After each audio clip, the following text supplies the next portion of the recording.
Now 12th class exercise 9.2 ये है, पर यहाँ से 6 क्वेश्चन के बाद से कहानी चेंज हो जाती है। कहानी क्या चेंज हो रही है? अब जो इंटीग्रेशन है वो इंटीग्रेशन बाय ट्रिग्नोमेट्रिक आइडेंटिटीज है, यानी कि ट्रिग्नोमेट्रिक आइडेंटिटीज का यूज करके अब इंटीग्रेशन करना है। ठीक है, यहाँ पर यानी कि ट्रिग्नोमेट्रिक फॉर्मूले लगेंगे, जैसे कि यहाँ पर आपको दिख रहा है 6 का फर्स्ट 1/√1 + cos 2x dx लिख दिया। ठीक है, यहाँ पे हमारे पास सब्स्टिट्यूट करने के लिए अभी तो कुछ भी नहीं है, आगे हो जाए तो पता नहीं। हमारे पास एक ट्रिग्नोमेट्रिक फंक्शन लिखा हुआ है 1 + cos 2x, वो भी अंडर रूट में। तो यहाँ पर हम ये सोच रहे हैं कि 1 + cos 2x को जो ट्रिग्नोमेट्रिक आइडेंटिटी है उसकी क्या होती है 2 cos स्क्वायर x, ये हम पुट कर सकते हैं, यानी कि हम यहाँ लिख सकते हैं 1/√2 cos स्क्वायर x। अब मैं ये चर्चा नहीं कर सकता यहाँ पर कि मैं दोबारा ट्रिग्नोमेट्रिक आइडेंटिटी बताने बैठ जाऊं, क्योंकि जब मैंने डिफरेंशियल पढ़ाया था तो वहां पे जितनी भी ट्रिग्नोमेट्रिक आइडेंटिटी यूज हुई थी वो सब मैंने उस समय में बताई है। अब बार-बार 12th क्लास में मैं 11th क्लास का मैटर आपको सॉल्व कराता रहूंगा, ऐसा नहीं होने वाला है। तो अभी आप इसको ऐसे समझेंगे 1 + cos 2x को 2 cos स्क्वायर x लिख सकते हैं, 1 - cos 2x को 2 sin स्क्वायर x लिख सकते हैं। यहाँ पर थीटा 2 है तो उसका थीटा आधा हो जाएगा, ये cos 2x का ही फॉर्मूला होता है। ठीक है, अब यहाँ पे हम cos स्क्वायर अंडर रूट तोड़ के आ जाएगा, 1/√2 को बाहर ही रहने देंगे, cos 1/cos x हो जाएगा। 1/cos को हम लिख देंगे 1/√sec x dx। हमें sec x का इंटीग्रेशन बताना है, जो कि हमने आपको बताया था कि 7.1 के अंदर क्वेश्चन था डिफरेंशिएशन का, जिसमें log sec x + tan x का डेरिवेटिव sec x निकल के आया था। तो वहां से हमने लर्न कर लिया था फॉर्मूले में कि sec x का integration log sec x + tan x होगा। जिन इंटीग्रेशन आपको जो इंटीग्रेशन लर्न है उनको आप डायरेक्ट लिख सकते हो, उसमें आपको कुछ भी करने की जरूरत नहीं है। 1/, यहाँ पे इसका इंटीग्रेशन मुझे लर्न है log sec x + tan x + c। ये ट्रिग्नोमेट्रिक आइडेंटिटीज है। यहाँ पे नया टॉपिक है ये ट्रिग्नोमेट्रिक, सारे क्वेश्चन जो अब है वो सब ट्रिग्नोमेट्रिक आइडेंटिटी से सॉल्व होने वाले हैं। यहाँ पे लिखा हुआ है 1 + cos x sin x cos x, तो मैं इसको सेपरेट कर देता हूँ 1/sin x cos x, ठीक है, plus cos x sin x cos x। Separate करने के अलावा मेरे पास यहाँ पे कोई आइडेंटिटी भी लगती हुई दिख रही थी, अभी आप बोलोगे लिख देते 1 + cos को 2 cos स्क्वायर x/2, जैसे कि यहाँ पर अपने 1 + cos 2x को लिख दिया 2 cos स्क्वायर x को वहां पे लिख देते 2 cos स्क्वायर x/2, नीचे sin x को लिख देते 2 sin x/2 cos x/2। फिर cos x का क्या करता, इसने चतुराई नहीं लगाई, 1/sin को लिख दिया, 1/sin को लिख दिया है।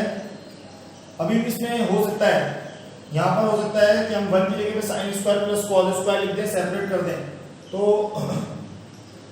sin/cos tan बन जाएगा, सब बन जाएगा। ठीक है, यहाँ पर ये कट गया। अब देखो इधर चतुराई, 1 की जगह पे लिखा sin square x + cos square x, और नीचे क्या लिखा हुआ है sin x cos x। वैसे एक चीज और हो सकती थी, वो भी देखी जा सकती है, हमारे ट्रिग्नोमेट्री के ऊपर डिपेंड करता है। हमारे ट्रिग्नोमेट्रिक 1 तो लिख करके हो ही सकता था, 1 लिखते हैं sin square cos square separate करते हैं, sin से sin करता, sin/cos tan बनता, tan का इंटीग्रेशन आपको मालूम है log sin x, देख लेते हैं। और क्या कर सकते थे, ऊपर नीचे 2 का मल्टीप्लाई, ये 2 का मल्टीप्लाई 2 का डिवाइड, उससे क्या होता 2, नीचे 2 sin x cos x, 2 sin x cos x sin 2x होता, इंटीग्रेशन dx, प्लस इधर cos से cos कट गया 1/sin x cos x integration. वैसे 2 को बाहर लेते हैं, 2 sin 2x dx plus cos x dx। मैं जानता हूं मैंने ये गलत लिख दिया cos 2x। अब मुझे पता है, जैसे मुझे यहां पता है कि sec x का integration log sec x + tan x होता है, तो वैसे ही मुझे पता है cos x का integration log cos x - cot x होता है। ये याद रखना है, log cos x - cot x का डिफरेंशिएशन cos x निकल के आता है, ये करके दिखाया जा चुका है। तो वैसे सिमिलरली यहां पे भी लिखूंगा 2 log cos x 2x - cot 2x, और 2x का डेरिवेटिव अपॉन में 2 लिखना पड़ता है, ऐसा बताया है। जो एक्स्ट्रा में है उसका डेरिवेटिव अपॉन में आएगा, तो 2x का 2 होएगा, 2 से 2 कट हो जाएगा, ये इसका फाइनल आंसर रहेगा। प्लस c, लॉग में आप जानते हो प्लस के अंदर मल्टीप्लाई में लिख सकते हैं, तो वो आप लिख लेना, वो अलग एक्स्ट्रा है, cos 2x - cot 2x और cos x - cot x plus c। Next question पे आते हैं। सारे ट्रिग्नोमेट्रिक आइडेंटिटीज सॉल्व होने, कोई भी यहाँ पर अभी वो नहीं लग रहा है कि हम यहाँ पे कोई और फॉर्मूला लगाएं। यहाँ पे लिखा है sin 3x sin 2x, क्या कर सकते हैं, sin 3x sin 2x dx integration का साइन लगा करके अब यहाँ पर क्या हो सकता है, sin 3x sin 2x। देखो इसके लिए आपको पता होना चाहिए, देखो ये मैं थोड़ा सा यहाँ समझाने की कोशिश करता हूँ एक बार। आइडेंटिटी यहाँ पर ये लिखा हुआ है cos a plus B, cos a cos b minus sin a sin b, cos a minus b, यहाँ लिखा हुआ है cos a cos b plus sin a sin b। अगर हम इसको सब्ट्रैक्ट कर देते हैं तो ये दोनों ऐसे दिखेगा, cos a plus B minus cos a minus B, ये दोनों कट जाएंगे, ये दोनों ऐड होके -2 sin a sin b, minus को जब भेज देते हैं तो ये नेगेटिव और ये पॉजिटिव, यानी कि cos a minus B plus cos, sorry ये वाला माइनस अंदर गया तो ये पॉजिटिव होके आगे ये negative, minus cos a plus B 2 sin a sin b। यानी कि मैं समझाना ये चाहता हूं कि जब आप sin a sin b देखते हो, 2 नहीं है 2 तो आ जाएगा ऊपर नीचे मल्टीप्लाई करके, पॉज करना। यहां पर जब आपको यहां दिख रहा है कि sin a sin b, तो 2 तो लाया जा सकता है ऊपर नीचे मल्टीप्लाई करके, 2 का मल्टीप्लाई 2 का divide, 2 sin a sin b, ये इससे मैच कर रहा है, तो इसको मैं ऐसे लिख सकता हूं, यानी कि 1/2 मेरा क्वेश्चन अब कैसे दिखाई देगा, 2 sin a sin b को मैं क्या लिखूंगा, cos a माइनस b, यानी कि 3 minus 2x minus cos 3x plus 2x bracket dx 1/2 integration cos 3 में से 2 गए तो cos x minus 3 plus 2 cos 5x dx। अब आप इसका इंटीग्रेशन कर सकते हो, दो सवाल बन गए, 1/2 एक cos x minus 1/2 cos 5x dx और dx। जैसा कि आपको मालूम है cos x का integration 1/2 sin x minus cos 5x का इंटीग्रेशन sin 5x, और क्योंकि यहाँ 5x है तो डिवाइड में 5, बाद में आप इसको मल्टीप्लाई करके 10 बना सकते हो प्लस c, ये इसका आंसर रहेगा। तो यानी कि सारा गेम ट्रिग्नोमेट्रिक आइडेंटिटीज का है, यानी कि एक इंटीग्रेशन जो है ट्रिग्नोमेट्रिक आइडेंटिटी से भी होता है। यहाँ पे √1 माइनस sin x लिखा है, इसकी जगह पे क्या लिखेंगे, dx। तो मैंने आपको बताया था डिफरेंशिएशन में 1 की जगह लिखेंगे sin square x/2 plus cos square x/2, 10 class का फॉर्मूला है।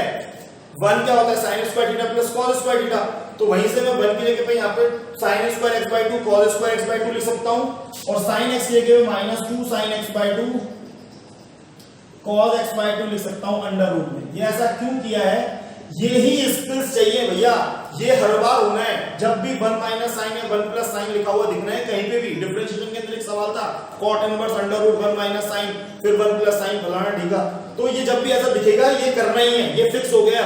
अब यहाँ पे a square plus b square minus 2ab से ये अंडर रूट के अंदर sign x/2 plus minus cos x/2 का क्या बन गया, होल स्क्वायर, और जैसे ही ये स्क्वायर हटाओगे तो अंडर रूट हटेगा, तो sine x/2 minus cos x/2 dx। अब इंटीग्रेशन क्या करना है, साइन x/2 का इंटीग्रेशन करना है, माइनस काय का इंटीग्रेशन करना है, cos x/2 का इंटीग्रेशन करना है, कुछ भी नहीं है। साइन x/2 का इंटीग्रेशन आपको मालूम है माइनस cos x/2, और x/2 का डिवाइड में 1/2, 2x होता है तो उसका डिवाइड में 2, तो 1/2 है तो 1/2 माइनस cos x/2 का sin x/2 डिवाइड में 1/2 प्लस c, बाद में ये रेसिप्रोकल होके -2 cos x/2 -2 sin x/2 plus c दिखाई देगा।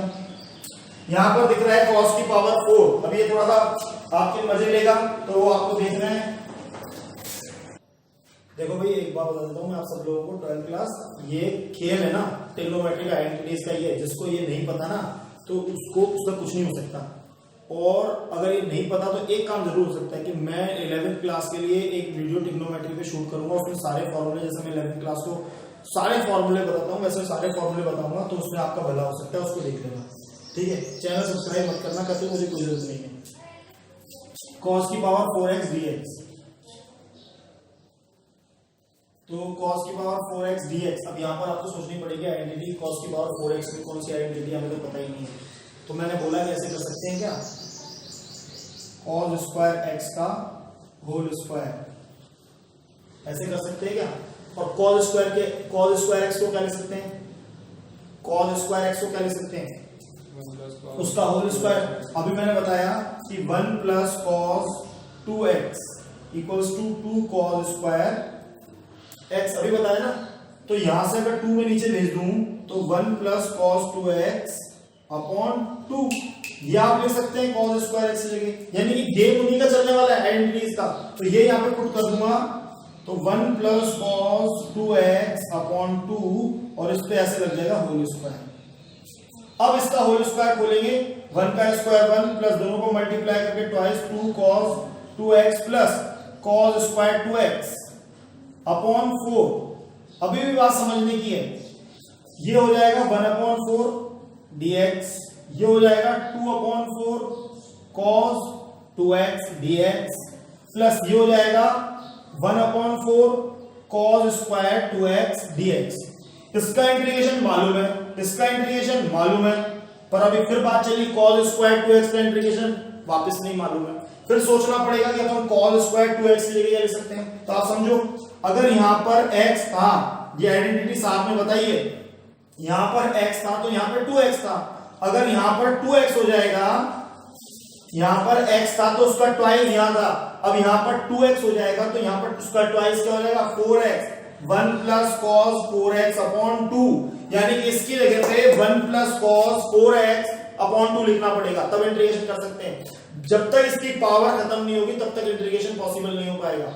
लंबा हो गया ना सर, लंबा होगा, तभी तो मैंने कहा था तुम्हारे मजे ले लेगा भी ये cos की पावर 2, पर अब नहीं लेगा। अब आगे देखते हैं, 1 upon 4 dx plus 1 upon 2 cos 2x dx plus यहां पर 1 अपॉन 4, और मैंने आपको बताया कि cos स्क्वायर 2x की जगह लिखना है 1 प्लस cos 4x अपॉन 2, ये यहां से, और dx। अब इंटीग्रेशन हो जाएगा इसका x और अपॉन 4, 1 अपॉन 2 cos 2x का sin 2x और अपॉन 2, क्योंकि 2x का भी डेरिवेटिव 2 डिवाइड में लिखना है, प्लस ये 1 अपॉन 8 हो चुका है, 1 का इंटीग्रेशन x cos 4x का sin 4x upon 4 plus c। बाद में आप इसको ऐसे लिख सकते हो x upon 4 sin 2x upon 4 plus ये जाएगा x upon 8 plus sin 4x upon 32 plus c। अब आप इन दोनों को ऐड कर सकते हो, तो ये 2 plus 1 3x upon 8 plus sin 2x upon 4 plus sin 4x upon 32 plus c। जो नेक्स्ट लिखा हुआ है वो लिखा हुआ है 8 का sin cube x, sin cube x dx लिखा हुआ है। आपको आइडेंटिटी पता होनी चाहिए। sin 3x की आइडेंटिटी दिए, sin 3x क्या होता है, sin 3x 3 sin x minus 4 sin cube x। ये यहां से आप क्यूब निकाल सकते हो, इसको इधर बुला लो, 4 sin cube x 3 sin x minus sin 3x, 4 नीचे sin cube x 3 sin x minus sin 3x upon 4। ये आपको इसकी जगह पुट करना है, देन इंटीग्रेशन करना है। तो ये यहां पे लिखा जाएगा 1 अपॉन 4 या फिर 3 अपॉन 4 sin x dx, ये मैं पुट कर दिया हूं यहां पर, minus 1 upon 4 sin 3x dx। अब इसका इंटीग्रेशन 3 अपॉन 4 sin x का माइनस cos x, फिर minus minus plus 1 upon 4 sin 3x का cos 3x upon 3 plus c।